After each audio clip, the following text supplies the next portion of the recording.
boy. Let's see what Rachel has to say about the Rings of Power. Let's see her Tolkien knowledge. I'm blocked by Rachel now after I fucking destroyed her on Twitter. That was fun. I don't do that often, but that was fun. And so I just retweeted the Mary Sue and I said, show me your Lord of the Rings stuff. By all means, anybody feel free to show off your books, your collections right under that thread all day long. I will look at them all because I love seeing that stuff. Rachel Leichman says, the Rings of Power hate is boring as it is predictable. So, well, I mean, this article is going to be as boring as it is predictable.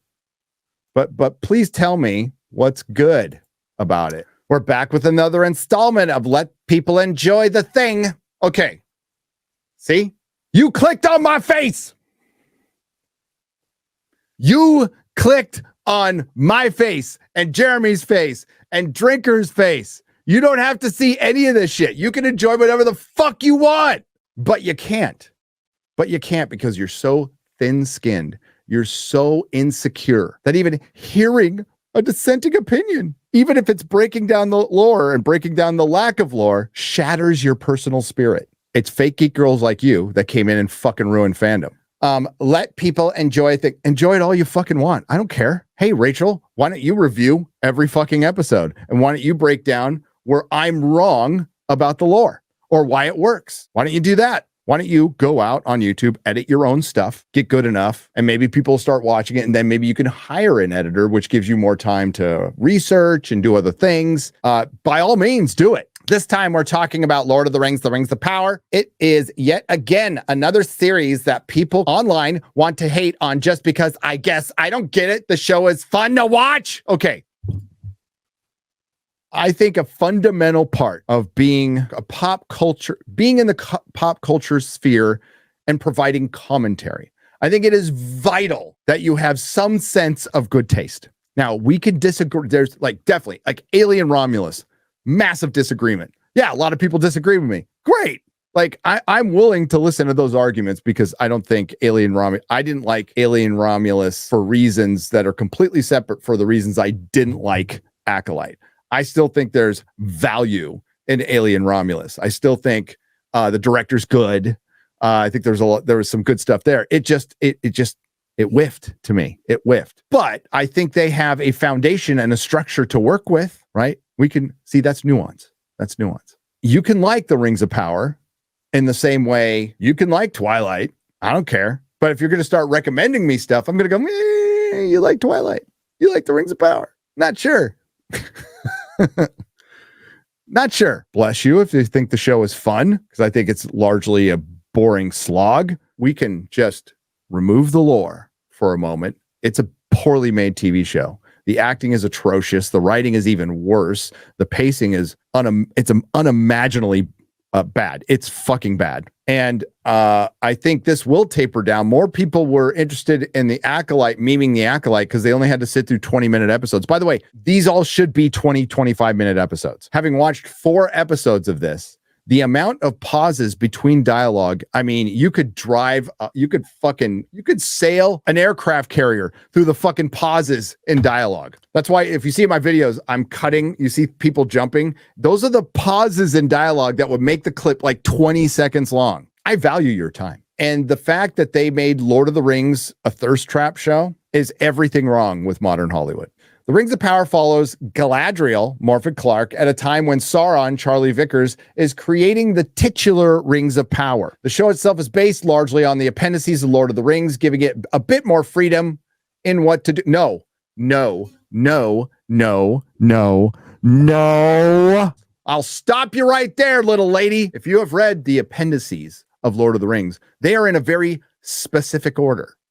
And they break down and give you the background of Middle Earth pretty specifically in a specific order when it comes to Numenorean kings, the dwarves, hobbits. It takes you specifically through the races, lineage, builds the world, gives you the exact order of how the rings were made. It gives you order of events of Galadriel, guy named Celeborn. No, you can't play it fast and loose in appendices that go in a specific order. There's fast and loose. You can make some changes here and there. Let's, in Peter Jackson's Lord of the Rings, when Bilbo leaves, Gandalf takes off, It's like 17 years because it's Frodo's 33rd birthday, which we are coming up on Hobbit Day very soon. And they leave on Frodo's 50th. That's the plan, is to leave on his 50th birthday. 17 years. So they played a little fast and loose with that.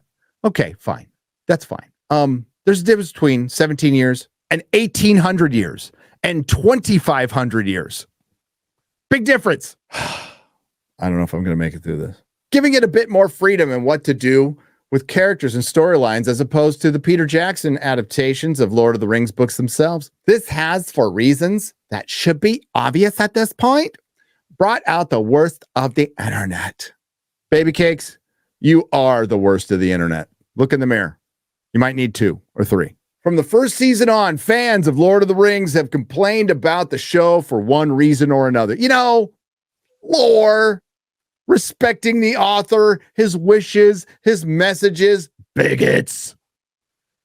Most all of them about the inclusion in the series, centering the series around Galadriel, instantly putting the angry men on alert. Do you know why we're angry? By the way, do you know why men and women pretty equally are angry about the vandalization of Galadriel?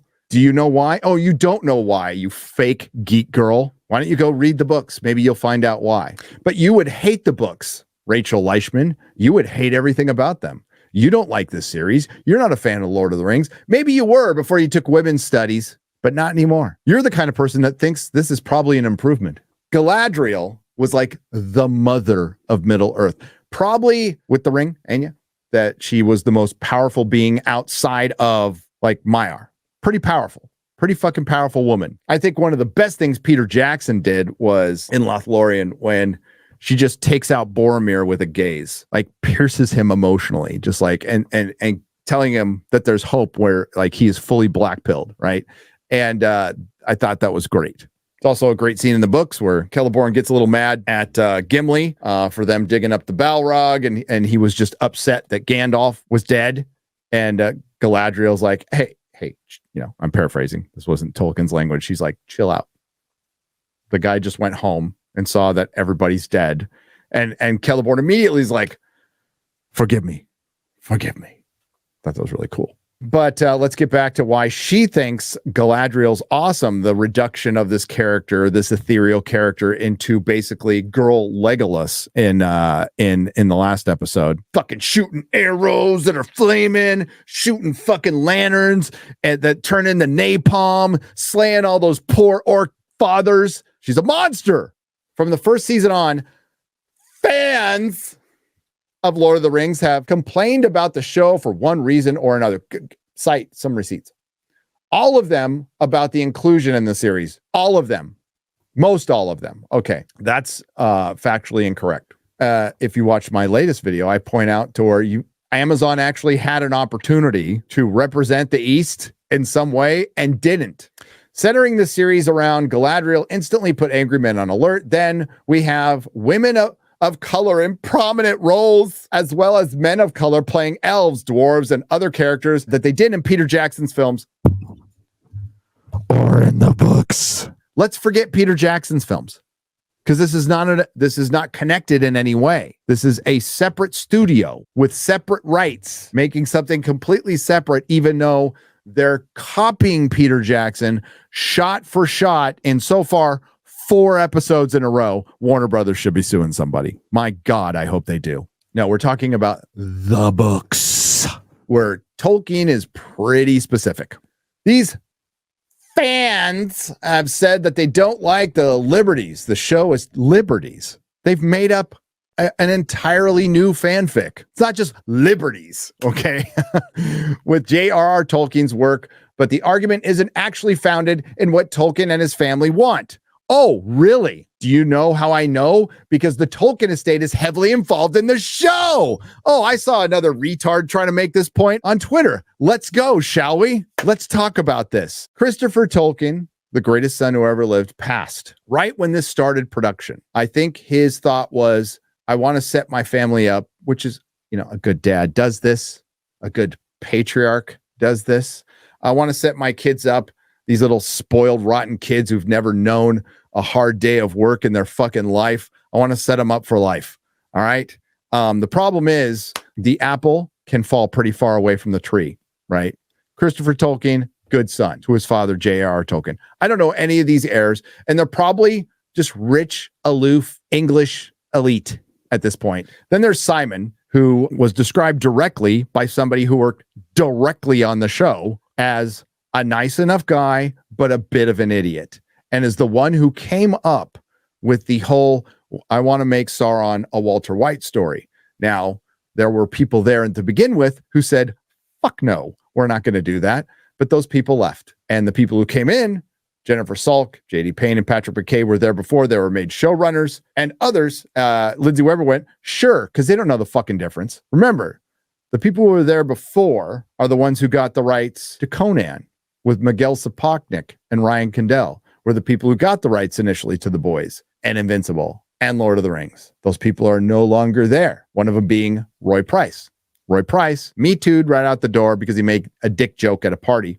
But it was actually just a big power move because that's what Me Too was. So yes, the Tolkien estate that doesn't know how to write, doesn't know shit. It would be like, hey, my dad did your taxes. Do you want me to do your taxes? Fuck no. You'd be in jail.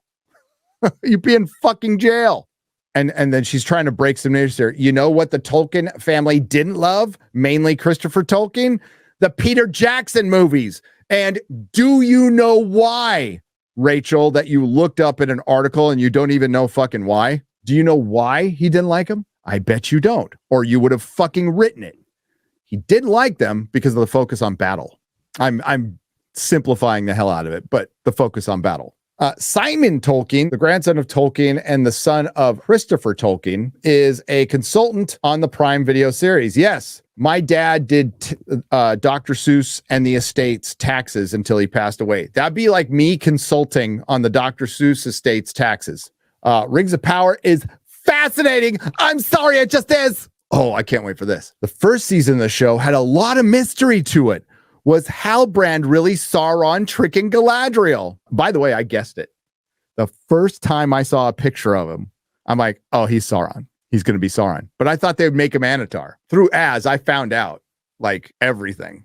And we're like, oh no. But everybody knew. Like from the first episode, everybody's like, oh yeah, that's Sauron. Because they make it plain in a line of speech. Like, I'm paraphrasing, but your fortunes or misfortunes have found me. Who is the stranger? I don't know. He needs to find a Gander. He's a grand elf. Is he Gandalf or another wizard?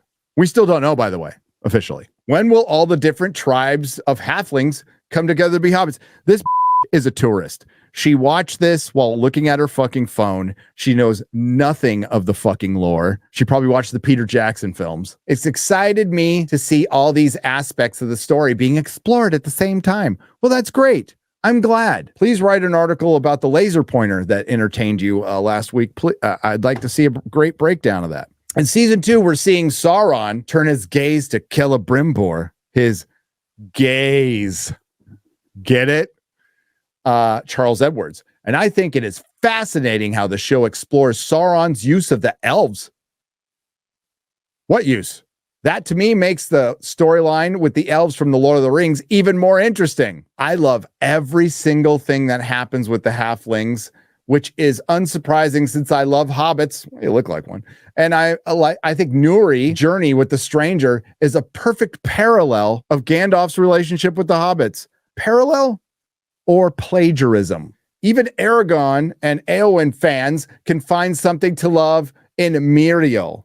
Really? Because she's just kind of there. She's not bad. She's not terrible. Or Elendil, which you've completely screwed up, by the way. Oh, it's okay. This is definitive statements here. Here's my favorite. We get to see dwarves at the height of their power. What power have we seen? Their sun shafts collapse and somehow dwarves have OSHA and it's not safe to dig the holes again. It's just been Durin the third arguing with the Durin that shouldn't even be a Durin for half a season. It's good. Get over yourselves. I'm convinced. Guys, I've been wrong this whole time. I want to apologize. The Rings of Power is good because I read an article that says it's good. Get over yourselves. Because Rachel Leishman, the big fan that's got a baby Yoda on a single shelf in her room with 19 cats, says it's good. Get over yourselves. I mean, it's an eloquent argument. I think it's well laid out. I think she really hit the points, and the counterpoints. I'm convinced. It is a great time to be a nerd. Every month, I could make a joke right now.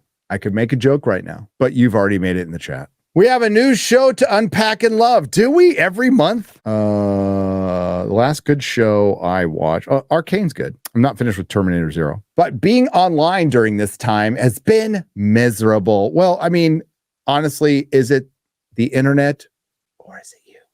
All of these angry people have tried to ruin the fun for everyone else. We're all blocked. We are all fucking blocked by you. Like, what fun is being ruined? They want to cry and complain that something they cherish and yet miss the basic principles they're trying to teach them is not what they want. Okay, let's fucking go. I extend the invitation. Rachel Leishman, let's you and I debate Lord of the Rings. I give you every opportunity in the most fair way to show me the basic principles that it's trying to teach me. That is your words. Let's do this. Come on. We can do it for charity. Do a little point counterpoint. Please tell me where we have missed the basic principles it is trying to teach them. And please tell me where these basic principles are in this show anywhere. Let's do it. I will be the perfect gentleman. It is not what they want. We saw it with The Acolyte. We're seeing it with Marvel shows. These angry fans are out about Star Trek. Hell, The Boys got turned on. All of these shows exist in our nerdy space, and instead of celebrating the amount of geeky adaptations we're getting people attacking fans of all these shows online. I don't attack fans. I attack the corporation. It's usually your side that's attacking us, who are just fans. Why are people that concerned about other people liking something? I don't care what you like. I like it all day long. Go ahead. I don't trust your opinion. I don't think you have very good taste when it comes to pop culture, life, food, but whatever. But like what you like. Or is this some deep-rooted issue where they cannot handle people embracing their nerdy sides because they got made fun of? I'm betting it's the latter. That was some serious projection at the end. Well, great argument by Rachel Leishman of the Mary Sue. What the hell? With a side boob there. To convince us all that we were wrong about the Rings of Power. Do you feel wrong? Yeah, I'm convinced. Don't ever change, Mary Sue. Don't ever change. Nerdrotic.com. Please subscribe.